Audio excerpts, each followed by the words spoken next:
okay, like basically issue 3 and 4 kind of like in the same word. So moving to issue 5, by this time the premier is dead. Her father is dead, killed by Xiaolian, the daughter. Yeah. And now she's the leader of the Mao already. So yeah, that's how badass she is. Every house in the entire New Shanghai bows down to her in service. Yeah, like she have her own like soldiers, like the Widowmaker and what's the other one? Dragons. Yeah. So kind of like a assassin and like the frontal troops. Oh, badass. And in issue 5, they finally showed like besides they like death in love with Xiaolian, they had a child. Yeah. Basically the backstory of how they got together. Yeah. And yeah, there's also like earlier on you said like before death being white, before that so-called reincarnation, I suppose, it was in total black. And it shows a few panels shows like how Xiaolian was being noticed by death because she herself is like a war master, but at a very early age, and that's how like she get recognized and get noticed by death. Because she herself is like a killing machine, and the panel like shows like quite an unstoppable. Yeah. So by then, like at the end of issue 5, I think they kind of like showed that the child actually survives, and the child is the beast, the apocalypse. So even makes it even more complicated, even more badass. You know, the child of Xiaolian, the War Master, and Death produce the apocalypse, the beast, and the 3 horsemen that is still around are not too happy about it actually. So yeah, because they have to bow down to another child. Yeah. So pretty much like if you were to collect the hardcovers, the first chapter, yeah, the first volume will be from issue 1 to 5, and the second volume will be 6 to 10. Yeah, and the third volume will be 11 to 15. Yeah. So basically the first chapter is like the introductions of characters and like backstories and so-called plots, and volume 2 is more like you'll be introduced to the Rangers. Yeah. Wow. Let's talk about the lawman. Talk about the lawman, man. Super sniper. Wow, no, he. Yeah. Okay, like basically the second volume. How they introduce the lawman is so powerful. The courtroom. Justice. Yeah.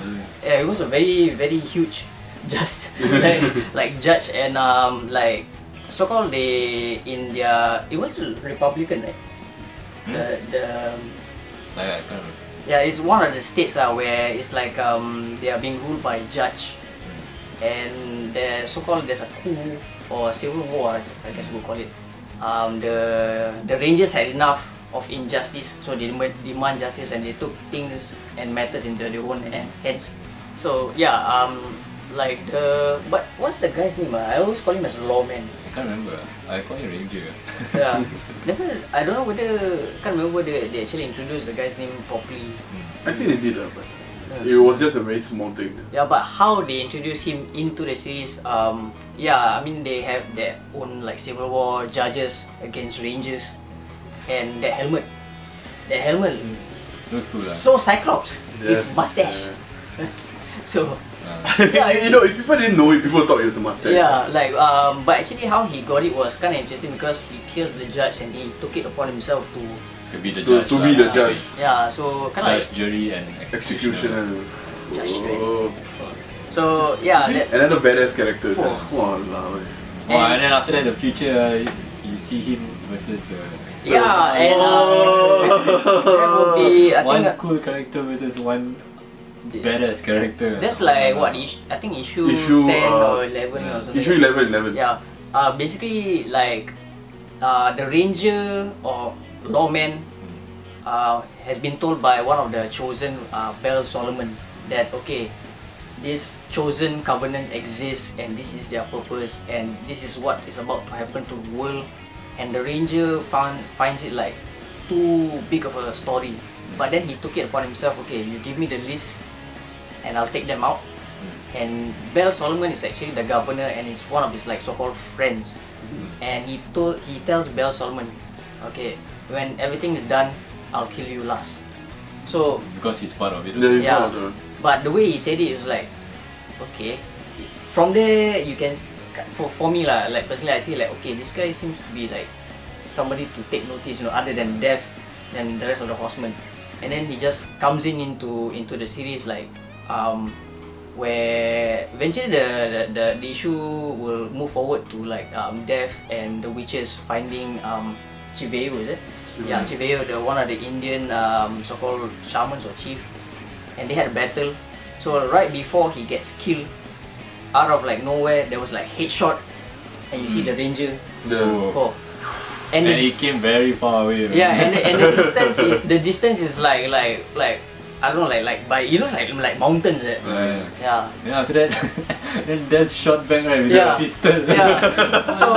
So Death being the complete badass that he is, like, I can see you. He just shoots at the guy with at the pistol. Yeah. Wow. So I mean like wait, there's one more cool thing. Lawman's dog.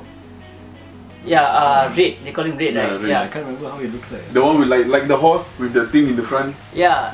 Like the cycle thing. Oh, the ranger has this like so-called this dog, but it's the most multi-purpose dog. Yes. Yeah.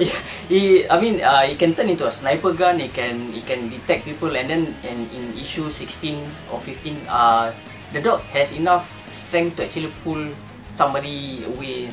That's how multi-purpose this dog is. And so yeah, I mean that sniper scene was so badass, and I think the ranger, is he the only guy that actually went 1-to-1 with Death and not die? I guess. Yeah, because he didn't die because they make a deal. Yeah, I mean it was like so-called, at the end of it, I guess the both of them had honor, I suppose. But I mean, prior to this, no one actually survived like battling Death except for the ranger. So man, that is so cool, man. It's really an awesome scene. Yeah. That's why I remember when I first started reading it, then he was telling me, say, just wait for the scene where the assassins fight with Death. Then I'm like, okay. What? But like I mean, okay, maybe the ranger at the time didn't know exactly who Death is, so he had no fear coming in like, hey man, this guy wants to go down. We go down now. But then later he realized, oh shit, it's Death. But he still went for it. Yeah, that's how, like, you know, like the balls of Ranger. So I mean, I really look forward like how the character will develop in the series so far, because right now, I mean, January, you said there's a one shot, right? Yeah, there's a one shot before 16, I think. Yeah. Issue 16. Yeah, so issue 16 is yet to be released, but I mean, I really hope. Release it? No, issue 17. I really hope, because issue 16 is where the Ranger actually saves Bell Solomon, and it's kind of like it stops there. Yeah, again, saving Bell Solomon by a sniper shot, shooting the noose. And yeah. Oh, man, that visor. Yeah, we tell you all these like plot points and things. It's not really spoilers now, because you have to know how it get there. Yeah, the drawing is I would call it semi-clean. Yeah, it looks cool. It looks cool. I mean, the colors made it look cool. And like, I mean, Jonathan Hickman, the way he writes, by now I can understand, like, because like he is a fan of his work since Fantastic Four, so I can understand why the writing is so appealing. Yeah, but especially because but sometimes it gets too confusing. But you have to be patient with it. Yeah. Especially like a big story like this. Sometimes you just forget. But it makes you go back to previous issues to read. So that's a good thing also. But being Image title, obviously, I mean, Image, their rule is like, okay, here's your project, just go all out. That's the thing I like about like the Image Comics attitude. Like they're not like restricted by, oh, this is a character that has been established and you have to follow like certain kind of rules to how to write him. But for Image ones, like it's fresh, right? it's fresh. So like I don't know, man. The development of the series has been great so far. I mean, like there's like plots here and then character development here, and it's great. I guess other than Jonathan Hickman, the other world builder stories that writers that you can look out is Rick Remender. It's almost the same the scale is like super big. Yeah, I mean like hot writers right now would be like what, Jason Aaron, Hickman, and Rick Remender. I mean there's a lot of titles. Obviously hopefully we got time to cover. Obviously we will. So alright, like moving on to issue 13 and 14. The PRA has declared war. Because the House of Mao has a new premier and Xiaolian is at the front, and she declares war on the Chosen. Basically, like the Chosen is like dead scared right now because they know they are being targeted. And in issue 13 and 14, like that's where the nations have a so-called like country meeting. Just think of it as the UN. But turns so sour.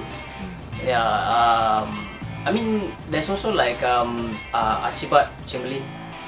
Wow, that one powers. I like his character. I also like his character. Littlefinger. Littlefinger, yeah. If you watch Game of Thrones, the guy is exactly like Littlefinger. Conniving, sneaky, snake. I mean, in one of the back issues, I think around issue 4 or 3, where Death actually finds him, and he made a deal with Death. And that's how conniving he is. After he made a deal there, and then after that he bluffed the three horsemen. That he never met Death. And that's how he survived so far. That's how sneaky he is. He even tried to make a deal with Belle Solomon, like when they were talking, and then they tried to make a deal because that's where the panel shows, oh, this is Death and this is the Beast, and Death's son is actually alive. So it's kind of like you're trying to like, okay, why not we join forces and then we gain more power by controlling this. Like that's how sneaky he is. Whoever has the most power will try to. Actually, that one is Belle Solomon approached Chamberlain to say we have to stop them. We have to stop this from happening. But Chamberlain was like, the one actually I want this to happen. So I mean, Belle Solomon, like out of the 7 chosen, he's the one like so-called that doesn't believe and like so-called has a conscience. So but that doesn't really do good for him at that kind of moment. So like, I guess it's a bad move for him to approach Chamberlain because now Chamberlain knows can blackmail that kind of thing. And moving back to the issue 13 and 14 where the so-called meeting of the countries, things turn sour because people die.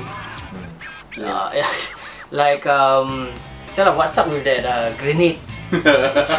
What is that? So what's up with that? So what's the name of Doma? Doma. Doma seems to be into the BDSM shit. Of things. And shove the thing in. And that guy's old. So he was like kind of like the Doma is like the secretary or assistant to the president of Levin. So it doesn't really explain her motives. Because not yet. I think probably there's so much more to her. Because nobody actually gave her the green light, kill somebody during the meeting, and then it happened. Somehow she gives me a very Archibald feel, like a little finger feel kind of thing. That's why like we gotta see in the coming issues like how they develop, because we are not really sure is there another behind the scenes behind the Chosen. And like Chamberlain has his own agenda. I mean, he killed the president of what was it?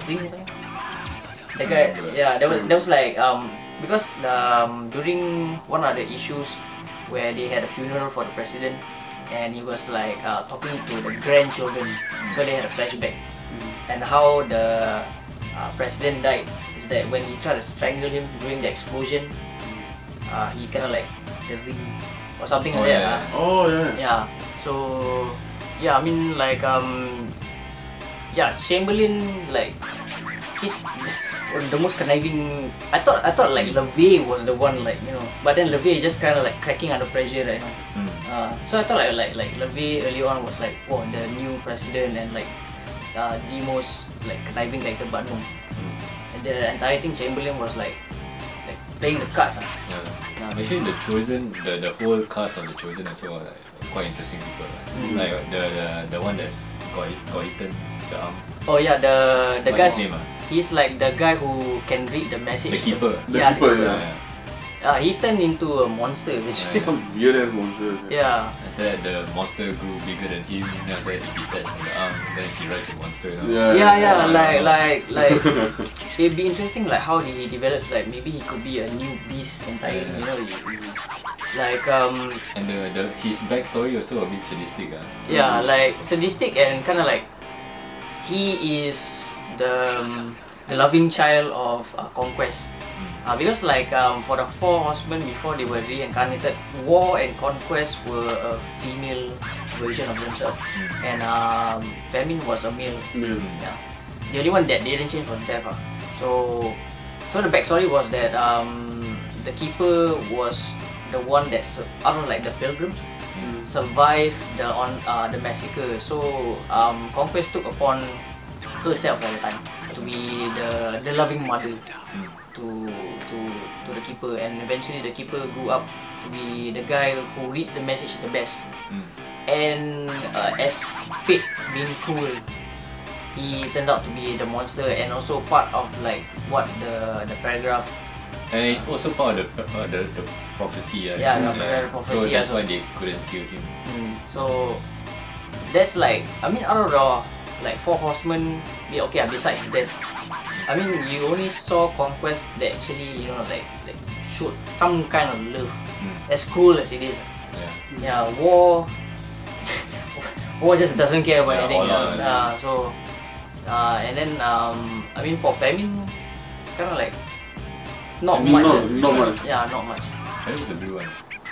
Yellow. The yellow one. The yellow one. So okay, moving to issue 15, where the beast or apocalypse get introduced more, and okay, basically by now, whoever has already read the series knows that it is the child of Death and Xiaolian, a badass in his own right. I mean, yeah, I think he used a badass word. How many times in his video? It's too badass. It's too badass. Yeah, and throughout the series, when he's like, what do you call it, a program? Yeah, and finally it reveals that the horseman has been played. Like the apocalypse knows exactly what is going on. Yeah, and that's where the plot twist is awesome. Like it shows like the beast clearly know what is going on and they wanna like get out. And finally you see the beast in action. Oh yeah. He got out. Yeah, but only the computer calls what, balloon. Yeah, which kind of like all the way feeds him all the information and like, you know, like teaches him like morals and stuff. Yeah. So basically, the first contact ever, he goes against Conquest, and Conquest got beat so easily. Yeah, by the smash to the face. Yeah, because all this while, War was the one that like so-called tried to push the idea. You know, look, we could be wrong on the prophecy, and the message could be wrong. We need to kill the beast or the apocalypse, because War believes that the child is not the true apocalypse. Yeah. So the War tried to push the idea. Okay, eventually it went forth, and then once Conquest got hit in the face and barely could talk, finally he tells we were wrong. Yeah, we were wrong. This is like the real deal. And eventually moving to... Then after that he escaped. Yeah. Then the place blew up. Okay, that's where... yeah, the place blew up and Death thought he lost the child. But then the interesting part was that I saw in one of the panels like... okay, basically the armistice where the whole entire place is built upon gets blown up. And the child escapes. The beast escapes. The armistice blew up. Yeah. Blew Not the... because the Endless Nation came because they were really wanted to just like bombard the whole thing. So the I thought child. it was the lair. No, Yeah. the whole mistake. So basically the child escapes, and throughout the time, what I find interesting is that the balloon is feeding him wrong information. Yeah. Because when he was standing in a field of flowers, because he was wearing this visor, it was the balloon was Connected to feeding, the balloon. and the balloon is feeding images of destruction and despair. But then he's standing on a field of flowers, so. And he said he's going to change it. Yeah, so that's the interesting part. Like, what exactly? I mean, is the balloon being programmed by somebody else, or is it like some apocalypse program or something? I don't know. Yeah. Or could be Archibald program the thing. You wouldn't know, Yeah. So that's why we gotta wait for the next release. So far, issue 1 to 16. Highly recommended. Highly recommend. I mean, if you're into the Four Horsemen concept, the coming of the apocalypse, that kind Badass characters. yeah, I mean, you really gotta check this East of West. I mean, initially, like Fiaz was introduced by Rasyid to actually take a read. I started out late, but then the first issue. I mean, Image Comics are, if it's great, first issue will be a plus. Yeah. So like the concept of like Death being the hero. I mean, he's not exactly a hero. He has killed so many people, so kind of like He's the one that you're closest to as a reader. And would you say Death is like an awesome anti-hero so far? Yeah. Definitely. Yeah. And like but the relationship between him and Xiaolian is kind of like a very rough, tough love. Yeah, because it's like Xiaolian said that if you cannot find our son, then don't come back and look for her. I'll come and find you and kill you. Yeah, that is some tough love for somebody to declare death on death. Yeah, because when the Four Horsemen raided Xiaolian's home during that time, Death was going somewhere else, and he wasn't there for her. Yeah, and eventually got her hand cut off, and like even make it more worse, she thought like her child was killed by war, and like but then that's where the plot twist is, like they don't know the child exists now, and I don't know, maybe wait, like I thought the Death doesn't know his child exists. No, because he didn't. At first he didn't, but then when he did, when the place is being blown up, so. I don't know, I have this feeling maybe in the coming issues, Death versus the son or something, Yeah, without knowing that he's the son or whatever. Yeah. Or maybe knowing that he's the son, but he's that much of a threat to the entire universe or something. Yeah, he has to like. So, okay, art rating. What do you think? The art. Yeah, the art. The art is. I think it's better than serviceable. I mean, it's good. It serves the story well. Coloring is all so good. Yeah, it's really a good world building kind of feel to it. Yeah. So far we're talking about the plot, and obviously I think I can say for all of us, we love the plot. Yeah, the plot is very good. The plot is so. The characters it makes the whole story power. Like every character has its own agenda. Okay, like so far you guys have read the entire thing. Like what do you think? Like they never really explain like, is it? I mean, okay, the Armistice was the site where the meteor landed, but they never really explain like how the Horsemen came about. Were they from space? Were they created? So hopefully, the upcoming releases will actually explain on that, because they never really explain exactly how they reincarnate themselves. That's what I want to know. Why do they have to reincarnate? Because at the time. Because the horsemen, the three horsemen killed Death, right? Killed Death, right? And then after that they killed themselves, is it? Yeah, it's supposed to seem like that lah. Then after that, when they were reborn, then they realized that Death didn't die.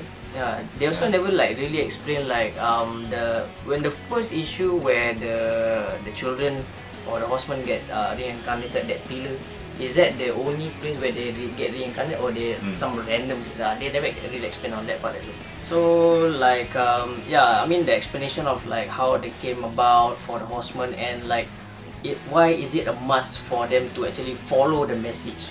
Yeah. Like exactly where the message came from. I mean, I doubt some god. So yeah, so looking forward to their next release, and like the one shot. When is the next issue coming out? Hopefully Not it's a monthly release. Hopefully maybe the end of the month. I hope. So the recent one is the one shot. Then after that is the number 16. Yeah. Yeah.